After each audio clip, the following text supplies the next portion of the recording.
71ാമത് Nehru trophy ജലോത്സവം 2025 ആരംഭിച്ചിരിക്കുന്നു. ചുണ്ടൻ വള്ളങ്ങളുടെ ഒന്നാമത്തെ ഹീറ്റ് മത്സരത്തിൽ ഒന്നാമത്തെ ട്രാക്കിലൂടെ ആനാരി, രണ്ടാമത്തെ ട്രാക്കിലൂടെ വെള്ളംകുളങ്ങര, മൂന്നാമത്തെ ട്രാക്കിൽ കരുവാറ്റ ശ്രീ വിനായകൻ, നാലാമത്തെ ട്രാക്കിൽ കാരിച്ചാൽ. അങ്ങനെ തീപാറുന്ന മത്സരം, പുതിയ വേഗമാനങ്ങൾ തീർക്കുന്ന മത്സരം, ആവേശത്തിൻ്റെ തിരകൾ ഉയർത്തിക്കൊണ്ട് ജലത്തുള്ളികളെ പായിച്ചുകൊണ്ടിതാ തെക്കുനിന്ന് വടക്കു നിന്ന് തെക്കോട്ടേക്ക് ഒരു പടയോട്ടം ആരംഭിച്ചിരിക്കുന്നു.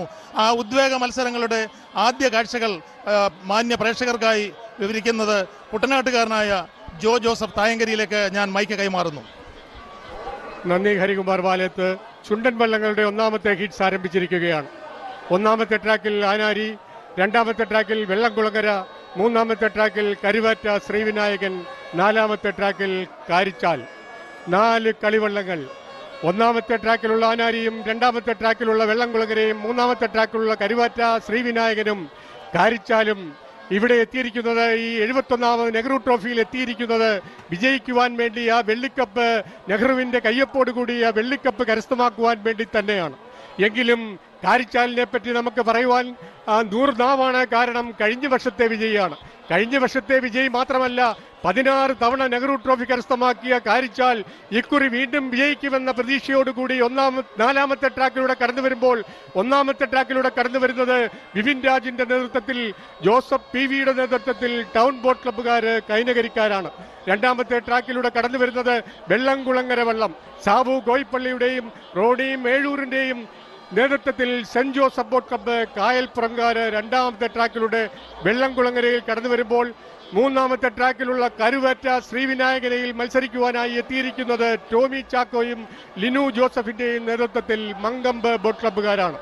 നാലാമത്തെ ട്രാക്കിലുള്ള കാരിച്ചാൽ രഞ്ജിത്ത് സജീവിന്റെയും ബിജു എബ്രഹാമിന്റെയും നേതൃത്വത്തിൽ കാരിച്ചാൽ ചുണ്ടൻ ബോട്ട് ക്ലബ്ബ് എന്ന പേരിൽ അവർ സ്വന്തമായി തന്നെ ഈ കുറി മത്സരിക്കുവാൻ എത്തിയിരിക്കുകയാണ്. ഇതൊരു ചരിത്രമാണ്. കാരണം കാരിച്ചാൽ നിരവധി തവണ 16 തവണ നെഹ്റു ട്രോഫിയിൽ മുത്തമിട്ടിട്ടുണ്ട് എന്ന് നേരത്തെ ഞാൻ പറഞ്ഞെങ്കിൽ, ആ മുത്തമിട്ടതൊക്കെ നിരവധി പ്രാവശ്യം വിവിധ കളിക്കാർ, വിവിധ ടീമുകൾ, വിവിധ ബോട്ട് ക്ലബ്ബുകാര് തുഴഞ്ഞ് പങ്കെടുത്ത കാരിച്ചാലിന് സമ്മാനം നേടിയ മത്സരമായിരുന്നു, അല്ലെങ്കിൽ വിജയങ്ങളായിരുന്നു കാരിച്ചാലിന് നൽകിയത്.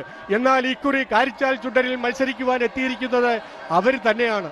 കാരിച്ചാൽ കരക്കാർ തന്നെയാണ്. പേരും പെരുമയുമുള്ള ഒരു കരയാണ്. വള്ളംകളിയെ സംബന്ധിച്ച് 100 വർഷങ്ങൾക്ക് മുമ്പ് പോലും ഒരു ചുണ്ടൻ വള്ളം സ്വന്തമായിട്ടുണ്ടായിരുന്ന ഒരു കരയാണ് കാരിച്ചാൽ.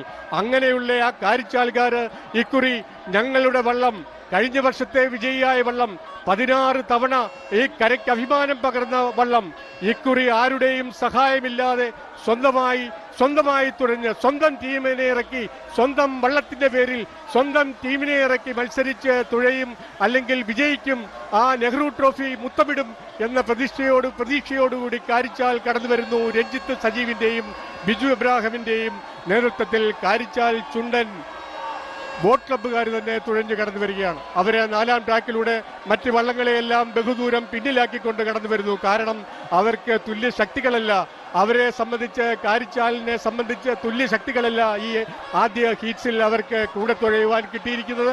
അതുകൊണ്ട് തന്നെ അവർ ഒട്ടുമില്ലാതെ അനായാസമായി കടന്നു വരികയാണ് കാരിച്ചാൽ 4ാം ട്രാക്കിലൂടെ. കഴിഞ്ഞ വർഷത്തെ വിജയിയായിരുന്നു. കഴിഞ്ഞ വർഷം 1 സെക്കൻഡിന്റെ 5 മില്ലി സെക്കൻഡിന്റെ വ്യത്യാസത്തിൽ വിജയം നേടിയ കാരിച്ചാൽ, വിയപുരത്തിന് 5 മില്ലി സെക്കൻഡിനാണ് വിജയം നഷ്ടമായത്, നെഹ്റു ട്രോഫി നഷ്ടമായത് 70ാമത് നെഹ്റു ട്രോഫിയിൽ. അന്ന് 70ാമത്തെ നെഹ്റു ട്രോഫിയിൽ കരസ്ഥമാക്കിയ നിലവിലുള്ള ജേതാവ് കാരിച്ചാൽ അവരുടെ സ്വന്തം പേരിൽ, സ്വന്തം ക്ലബിൽ തുഴഞ്ഞ് കടന്നു വരുമ്പോൾ, വളരെ കുതിച്ച് കോരിച്ചൊരിയുന്ന മഴ അവരെ ആവേശപ്പെടുത്തിക്കൊണ്ട് ഇതാ നടക്കുകയാണ് പുന്നമടക്കായലിൽ. മഴയെ കീറിമുറിച്ചുകൊണ്ട് അവർ കടന്നു വരുമ്പോൾ, പുന്നമടക്കായലിന്റെ ഓളങ്ങളെ കീറിമുറിച്ചുകൊണ്ട് കാരിച്ചാൽ കടന്നു വരുന്നു. ആവേശം ഒട്ടും കുറയാതെ, കൂടെ ആരുമില്ലെങ്കിലും, കൂടെ തുഴയാൻ ആളില്ലെങ്കിലും ഇതാ അവർ ഒന്നാമത് വള്ളപ്പാടുകൾ എന്ന് പറയുവാൻ കുട്ടനാടൻ വള്ളംകളി ഭാഷയിൽ വള്ളപ്പാടുകൾക്ക് മുന്നിലായി കാരിച്ചാൽ ഇതാ ചുണ്ടൻ വള്ളങ്ങളുടെ ആദ്യപാദ ഹീറ്റ്സിൽ ഒന്നാമതെത്തിയിരിക്കുകയാണ്.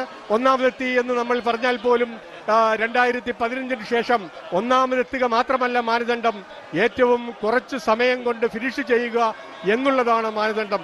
അങ്ങനെ 21 വള്ളങ്ങളിൽ ഏറ്റവും കുറച്ച് സമയം കൊണ്ട് 1150 മീറ്റർ പിന്നിടുന്ന വള്ളമാണ്, ആ വള്ളങ്ങളാണ് ഫൈനലിൽ മത്സരിക്കുവാൻ യോഗ്യത നേടുന്നത്. ഇതാ വീണ്ടും കാണാം രണ്ടാം സ്ഥാനത്തേക്ക് കടന്നു വരുന്നത് വെള്ളംകുളങ്ങര. സാബു കോയിപ്പള്ളിയുടെയും റോണി മോഴൂരിന്റെയും നേതൃത്വത്തിൽ Vellamkulangara saint Joseph boat club കായൽപ്രങ്കാർ തുഴഞ്ഞ് അവരെ രണ്ടാമത്തെ സ്ഥാനത്തേക്ക് രണ്ടാമതായി ഒന്നാമത്തെ കിൻഷിൽ ഫിനിഷ് ചെയ്യുകയാണ്. മറ്റ് കളിവള്ളങ്ങൾ പ്രായേണ പിന്നിലാണ്. എങ്കിലും വളരെ ആവേശോജ്വലമായ ഒരു പ്രകടനമൊന്നുമല്ല, അല്ലെങ്കിൽ ഒരു മത്സരമല്ലായിരുന്നു കാഴ്ചവെച്ചത്. പ്രകടനം തീർച്ചയായും ആവേശം ജനിപ്പിക്കുന്നതായിരുന്നു. പക്ഷേ മത്സരം ആവേശം ഒന്നും അത്ര ജനിപ്പിക്കുന്നതല്ല. ഇത് റീപ്ലേ കാണാം. ഒന്നാമത്തെ കായൽപ്പുറം ടീമിന്റെ വെള്ളംകുളങ്ങര രണ്ടാമതായി ഫിനിഷ് ചെയ്യുന്നു. രണ്ടാമത്തെ ട്രാക്കിലൂടെ രണ്ടാമതായി ഫിനിഷ് ചെയ്യുന്നു. ഒന്നാമത് നേരത്തെ കാരിച്ചാൽ ജയിച്ചു. ഇപ്പോൾ ഇതാ കോരിച്ചൊരിയുന്ന മഴ ആകാശത്തും. ഇപ്പോൾ മറ്റ് മൂന്നാം സ്ഥാനത്തിനും നാലാം സ്ഥാനത്തിനും വേണ്ടിയുള്ള മത്സരം നടക്കുകയാണ്. ചുണ്ടൻ വള്ളങ്ങളുടെ ആദ്യപാദ മത്സരത്തിൽ മൂന്നാം സ്ഥാനത്തിനും നാലാം സ്ഥാനത്തിനു വേണ്ടി മത്സരിക്കുന്നത് ആനാരിയും കരുവാറ്റ ശ്രീവിനായകനുമാണ്. ഇപ്പോൾ കരുവാറ്റ ശ്രീവിനായകനാണ് മൂന്നാമത്തെ ട്രാക്കിലൂടെ കടന്ന് അല്പം ലീഡ് ചെയ്തിരിക്കുന്നത്. ടോമി ചാക്കോയുടെയും ലിനു ജോസഫിന്റെയും നേതൃത്വത്തിൽ മങ്കമ്പ് ബോട്ട് ക്ലബ്ബുകാർ തുഴഞ്ഞ കരുവാറ്റ ശ്രീവിനായകനും അതുപോലെ തന്നെ ആനാരി ചുണ്ടനും തമ്മിലുള്ള പോരാട്ടം.